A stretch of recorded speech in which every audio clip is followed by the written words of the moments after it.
Hey everyone, Raider here. Hope you're all doing great and having a fantastic day. So today's video is going to be the first of an installment that I'm starting, and this is going to be weekly Q&A.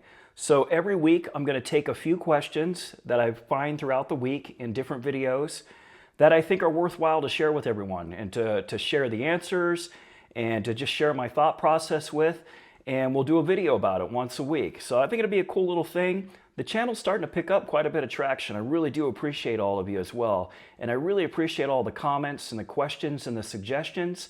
And I'm getting enough of them in to where I can start doing these type of videos on a routine basis. So moving forward, once a week, we're going to do a weekly Q&A. I'll make it every Tuesday or Wednesday. Not sure. I'll finalize a day here sometime this week. And I'll make sure it's scheduled at the same time every week. So we're going to have a consistent weekly upload of your questions getting answered. Without any further delay, let's go ahead and jump into this week's questions. All right, so the first question is a two-parter, and this one comes in from The Gates of Fire. If you had to buy one of these now, and the Book 3 version is 500 more euros expensive, which would you get? Also, is their touchscreen tablet capabilities as good as a Tab S8? So, The Gates of Fire is talking about both of these machines here. We have the Book2 Pro 360 and the Book3 Pro 360. And what the Gates of Fire is asking is this machine here, the Book3 Pro 360, worth 500 euros, which is basically $600 US. Is it worth 600 more than last year's model? So to be very matter of fact about it, Gates of Fire, the answer is no. No, so here's the deal. The new machine is nice, right? We have an aluminum chassis instead of magnesium. We've got the larger 16:10 aspect ratio instead of 16:9, 3K instead of 1080p. But once you get past the screen differences, the differences between these laptops is very minimal. It really is. Like, they are very much the same machine. The performance is very close. You know, in day-to-day use, you're really not going to notice a difference. And I can say this for certainty, having used this since launch, and having used this one since launch. They're very much the same laptop. Is it a better machine, the newer one? Yeah, it definitely is, and it's worth more money. But the thing is, right now here in the US, the maxed out version is going for $1,899. But on Amazon and other sites, you will find the Book 2 for $500, $600, $700 cheaper, no problem. Not on Samsung's site, because Samsung's site is pushing the new model, so they're going to keep last year's model very expensive, forcing you to buy the new model. But if you look elsewhere, if you hop on Amazon, if you hop on eBay, you're going to find the Book2 Pro 360 maxed out, whatever version you want, at a much lower price than the Book3 Pro 360. So as it stands right now, I don't think it's worth $600 more.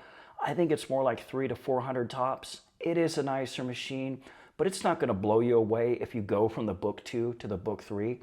I mean, I was impressed with the screen difference at first, but to be quite honest about it, after that first little honeymoon period of a day or two, when I go back and forth between these screens, I hardly can tell the difference in day-to-day use.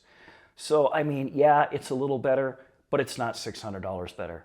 All right, so let's go ahead and address the second part of your question. Is the touchscreen tablet capabilities as good as a Tab S8? So I have the Tab S8 Ultra here, and the Tab S8 Ultra and the S8 Plus both feature 2.8 milliseconds latency. And I can tell you with 100% certainty that the writing and tablet experience, as well as a touchscreen experience on the Galaxy tablet, is far superior to the Galaxy Books. It's more responsive, the latency is less, the palm rejection is better, the experience all around is better. We've done a comparison video in the past comparing the Book2 Pro 360 with the Tab S8 Ultra. The Tab S8 Ultra came out on top. Everything's just more responsive, more fluid, and again, that palm rejection is much better on the tablet. So the Tab S8 Ultra wins in that department. All right, so the next question comes to us from Hiking with Grandma and a little bit of other stuff that I can't read in her name, and this is in regards to the S23 Ultra. Great video. Please help with this. If camera app is open and if hiking is being recorded via Samsung Health, then audio guide Samsung Health is muted. So it sounds like she has a Bixby routine going on, right? When we're recording a video while hiking, the audio guide will announce 1.5 miles complete or workout paused or workout resumed. Very annoying when recording a video. Can you help? So hiking with grandma, there's a couple things that I can think of right off the bat that could assist you with this. So the first thing you might want to try is just pressing up or down on your volume rocker and then open up the rest of your volume settings. And once that does open, I would minimize system and notifications. I have my phone in do not disturb mode right now for this video because I too get annoyed by notifications coming in. So if you turn down your system and notifications volume, that should do it. In addition to that, you have one more setting in Samsung Health that you can enable that should also help keep those notifications at bay. So what you want to do is open up Samsung Health. Once we have that open, we're going to go into settings. And then we're going to tap on notifications. And by default, it is set to allow sound and vibration. You can go ahead and switch this to silent, or you can turn the toggle off to avoid all notifications coming in from Samsung Health. So one of these two should do the trick for you. So let me know in the comments if this doesn't help you. I'll be more than happy to assist you further with this one. All right, our next question comes to us from Super Takeoff. Super Takeoff wants to know, is the S Pen from the S23 Ultra able to work on the Ultrabook?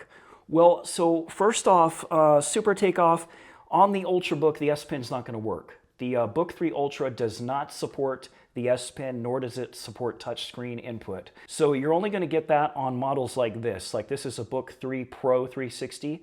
The 360 models like this will have the touch input. So that's a great question though. Let's see if the S23 Ultra S Pen works on the Book3 Pro 360. So let me bust out the S Pen here real quick and we will give it a try. So we've got the S23 Ultra S Pen out. Let me go ahead and pull this into view a little bit and we will give it a try. Let's see if the button works at all. Okay, I'm pulling it up. Yes, it does. Pulls up the commands. Let's go ahead and create a note and let's start.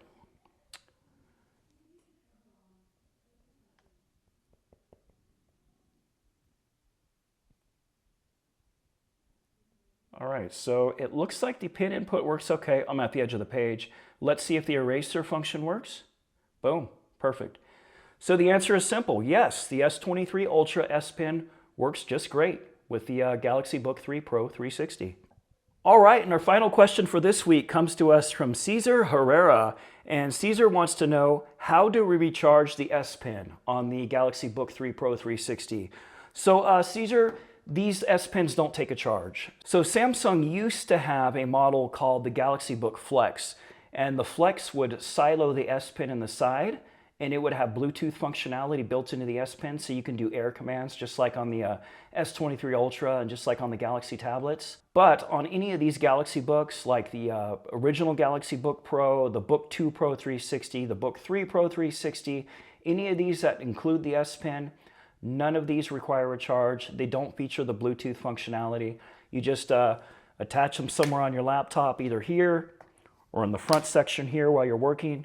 They never need a charge. They just do the basic functionality without the air commands, so no charge needed. All right, so this wraps up week 1 of weekly Q&A, answering some of your guys' questions. If you have any questions or comments for future videos, or if you want to have your question featured in next week's video, please drop it down below. And I will be checking on other comments throughout the week in the other videos. I really do appreciate everyone's time, and as always, thanks for watching.